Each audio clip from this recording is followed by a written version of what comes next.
Himalaya cotton வேட்டிகள், ஷர்ட்டுகள், wedding celebration. Thiru Peer Mohammed, இப்போ இந்த கருத்து கணிப்புகளை நீங்க எப்படி பார்க்குறீங்க? களத்திலையும் அப்படியே தான் எதிரொலிக்கும்னு நினைக்கிறீங்களா, இல்லை இதுல ஏதாவது சர்ப்ரைசிங் ஃபேக்டர், இது ரொம்ப சர்ப்ரைஸான எலமெண்ட், இது அதிர்ச்சி ஆச்சரியம் அப்படின்னா என்னன்னு சொல்லுவீங்க? இப்போ நமக்கு தெரியும், ஊடகங்கள் என்பவை கருத்துருவாக்கக்கூடிய சாதனங்கள். அவங்க தொடர்ச்சியாக இந்த மாதிரியான கருத்து கணிப்புகளை ஒரு ஒரு உளவியல் கருவிகளாக தொடர்ச்சியாக பயன்படுத்தி கொண்டிருக்கிறார்கள். அதில் பார்த்தீங்கன்னா, இன்னைக்கு சஞ்சய் ராவத் சிவசேனாவுடைய எம்பி சொல்லியிருக்காரு, இது ஒரு வணிகமாகத்தான் இருக்கிறது. எக்ஸிட் போல்ஸ் என்பது ஒரு வணிகமாக இருக்கிறது. ஒரு சின்ன குறுக்கீடு, மன்னிக்கணும், ஸ்டார்டிங்லேயே குறுக்கீடு பண்ண. இப்போ 2004 இருந்து இப்போ அந்த டேட்டாவை சுப்பிரமணியன் சொன்னாரு. 2004, 9, 14, 19 எல்லாத்துலயுமே எக்ஸிட் போல் நம்பர் மேல கீழே இருந்தாலும் அந்த ட்ரெண்ட் இதுதான் காமிச்சிருச்சு. அவங்க சொன்னவங்க தான் ஆட்சி அமைச்சிருக்காங்கன்னு சொன்னாரு. 2004 அதே வாஜ்பாய் அரசாங்கம் மீண்டும் வருகிறது என்று அத்தனை எக்ஸிட் போல்களும் சொன்னன, ஒரு சில விதிவிலக்குகளை தவிர. ஆனால் யூபிஏ அரசாங்கம் அமைத்தது என்பது எல்லா பப்ளிக் டொமைன்லையும் டேட்டா இருக்கு. 2004 இந்தியா ஷைனிங் என்று அடல் பிஹாரி வாஜ்பாய் அவர்களுடைய கேம்பெயின், அதாவது அவர்களுக்கு மாநிலங்களில் கிடைத்த வெற்றியை தொடர்ந்து 7 எலெக்ஷன்ஸை கால் ஃபார் பண்ணாங்க. பப்ளிக் டேட்டா இருக்கு. 2004 எக்ஸிட் போல் தவிர. இப்போ கர்நாடகத்துடைய கடந்த ஆண்டு நடந்த கர்நாடக சட்டமன்ற தேர்தலில் எக்ஸிட் போல்ஸ் என்ன சொல்லிச்சு? 80 to 90 இடங்கள் காங்கிரஸுக்கு கிடைக்கும் அப்படின்னு சொன்னாங்க. 135 இடங்கள் கிடைச்சிது. அதே மாதிரி சத்தீஸ்கரில் காங்கிரஸ் மீண்டும் ஆட்சிக்கு வரும்னு சொன்னாங்க, அங்கே பிஜேபி ஆட்சிக்கு வந்தது. எனவே நம்ம பட்டியலிட்டால் எக்ஸிட் போல்ஸ் எவ்வளவு, அதாவது நம்ம எப்படி முதல் உலகப்போர் காலத்தில் தொடங்கின ப்ரொபகண்டா அப்படிங்கிறது, அதாவது பரப்புரை அப்படிங்கிறது என்றைக்குமே ஒரு கருவியாக இருந்திருக்கிறது. இதை பற்றி ஏகப்பட்ட ஆய்வுகள், ஐயா ஒரு ISI இந்தியன் ஸ்டாட்டிஸ்டிக்கல் இன்ஸ்டிடியூட்டுடைய ஒரு ஆய்வை குறிப்பிட்டார். இதை மாதிரி நீங்கள் ஆய்வுகளை பார்த்தால் இது கருத்துருவாக்கம் அப்படிங்கிற ஒரு இடத்துல இது ஒரு உளவியல் கருவி. அதை தான் இன்னைக்கு எதிர்கட்சிகள், இந்தியா பிளாக் அதை தான் சொல்கிறாங்க. இது முழுக்க முழுக்க உளவியல் ரீதியாக இந்தியா பிளாக்குடைய ஒர்க்கர்ஸை சைக்காலஜிக்கலாக இன்டிமிடேட் பண்ணக்கூடிய இது. ராகுல் காந்தி என்ன சொல்கிறாரு, அந்த கருத்தை பாருங்க, இது மோடி மீடியா போல் அப்படின்னு சொல்றாரு. இதுக்கு மேல இன்டிமிடேட் பண்ணி என்ன ஆக போகுது? நம்ம ரிசல்ட் ஜூன் 4th ரிசல்ட் இல்ல, நீங்க போய் பூத்துல இதுல கவுண்டிங் சென்டர்ல உட்காருவீங்கல்ல, அப்போ நீங்க சைக்காலஜிக்கலா இன்டிமிடேட் ஆனீங்கன்னா பாதியில வந்துருவீங்க. அதனாலதான் நம்ம முதலமைச்சர் உட்பட இந்தியா பிளாக்குடைய எல்லா தலைவர்களும் என்ன சொல்றாங்க, தொடங்கி கடைசி வாக்கு எண்ணும் வரைக்கும் நீங்கள் முகாம்களை விட்டு, அந்த வாக்கு எண்ணும் மையங்களை விட்டு வெளியே வராதீர்கள் என்று சொல்லுவதற்கான காரணம் என்ன? கபில் சிபல் இன்னைக்கு ஏன் இன்டர்வியூ கொடுக்கிறாரு?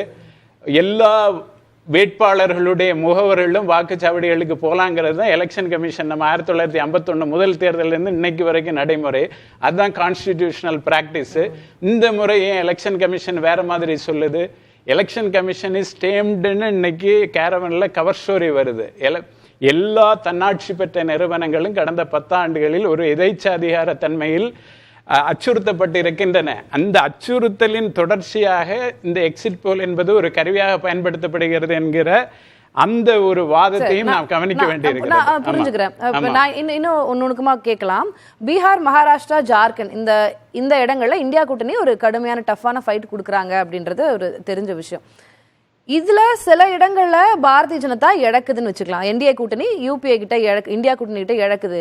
ஆனா தமிழ்நாட்டுல 3 to 4 இடங்கள் அப்படின்றது, கேரளால 2 இடங்கள் 3 இடங்கள் அப்படின்றது, அங்க விட்டதை தெற்குல இருந்து அவங்க பிடிச்சிடுறாங்க, காம்பன்சேட் பண்றாங்க அப்படின்னு அதை புரிஞ்சுக்கலாமா? இல்லை, இன்னைக்கு காங்கிரஸ் எம்பி ஜோதிமணி ஒரு ட்வீட் போட்டிருக்காங்க. நாங்கள் தமிழ்நாட்டில் போட்டியிட்டதே மொத்தம் 9 தொகுதிகள் தான். ஆஜ்தக் சர்வேல நாங்கள் 13 to 15 இடங்கள் தமிழ்நாட்டில் ஜெயிப்போம்னு சொல்லியிருக்காங்க. அது மாதிரி பிரியனும் சுட்டி காட்டினாரு. இது ஜி தொலைக்காட்சியில் ஒரு புள்ளி உரம் வருது.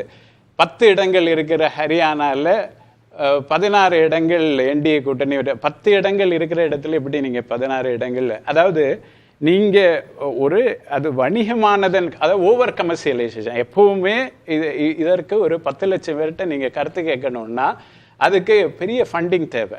அந்த ஃபண்டிங்கை யார் கொடுப்பா? அந்த கவர்மெண்ட் ஆஃப் த டே, அந்த ரூலிங் டிஸ்பென்சேஷனுக்கு சார்பான ஃபினான்சியர்ஸ் தான் அதை கொடுக்க முடியும். அப்படி வரும்போதே அதில் பயஸ் வந்துடுது. நீங்கள் ப்ரிமைஸே தொடக்கத்திலே அந்த எரர் இன்ட்ரடியூஸ் ஆயிடுது. தரவுகள் தரக்குறைவாக இருந்தால் நீங்கள் அதில் வரக்கூடிய டேட்டா அதனால தான் இப்போ எல்லாத்தையும் இன்புட் வாங்கிட்டு அரவிந்த் கெஜ்ரிவாலும் சொல்கிறாரு, மல்லிகார்ஜுன் கார்கேயும் சொல்கிறாரு, நாங்கள் எல்லா தலைவர்கள்ட்டையும் பேசி நீங்க எவ்வளவு இடத்துல ஜெயிப்பீங்கிற தகவல்களை தரவுகளை வாங்கிட்டு நாங்க 295 இடங்கள் மினிமம் அப்படின்னு சொல்றாங்க. முதல்ல அவங்க வந்து எக்ஸிட் போல்களை புறக்கணிக்க முடிவு எடுக்கிறாங்க. பட் எல்லாரும் சொல்றாங்க, குறிப்பா கல்பனா சோரன் ஜார்க்கண்ட்ல இருந்து சொல்றாங்க, நம்ம அப்படி புறக்கணிக்க கூடாது, நம்ம பங்கு எடுக்கணும் எக்ஸிட் போல்.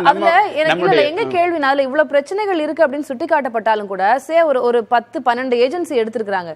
எல்லாருமே கிட்டத்தட்ட பாஜகவுக்கு 3-4 இடங்கள் கொடுக்குறாங்கல்ல சவுத்துல. இப்ப கேரளா பாத்தீங்கன்னா கம்யூனிஸ்ட் பார்ட்டியை விட அங்க வந்து சீட்ஸ் விகிதம் வந்து அதிகமாக இருக்கிறது. பாஜகவுக்கு அவங்க ஓட் ஷேர் அதிகமாக கொடுத்துருக்காங்க. அதெல்லாம் எப்படி புரிஞ்சு எல்லாருமே ஒரு ஏஜென்சி 2 இல்ல பாதின்னு கூட இல்ல, எல்லாருமே அதை கமெண்ட் பண்ணிருக்காங்க. பிரியன் அழகா சுட்டி காட்டினாரு, எல்லாம் காப்பி பேஸ்ட் நிறைய நடந்திருக்காங்க.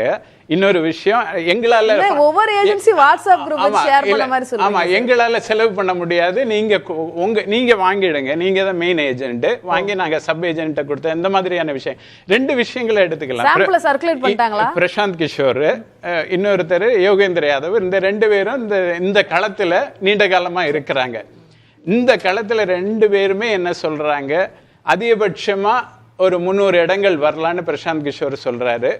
இவர் என்ன சொல்றாரு, ஒரு 230 to 250 இடங்கள்னு யோகேந்திர யாதவ் சொல்றாரு. 2 பேருமே, ஒருத்தர் வந்து இந்த கேம்பெயின் ஃபீல்டில் இருக்கிறாரு, ஒரு பொலிட்டிக்கல் ஸ்ட்ராட்டஜிஸ்ட்.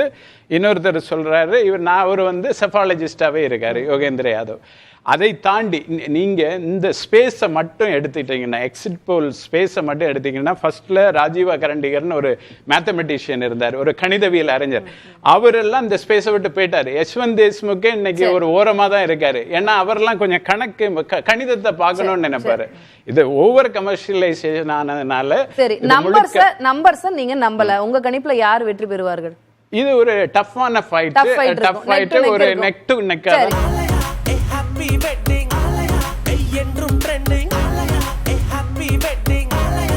ஆலயா காட்டன் வேட்டிகள் ஷர்ட்டுகள் வெட்டிங் செலிப்ரேஷன்.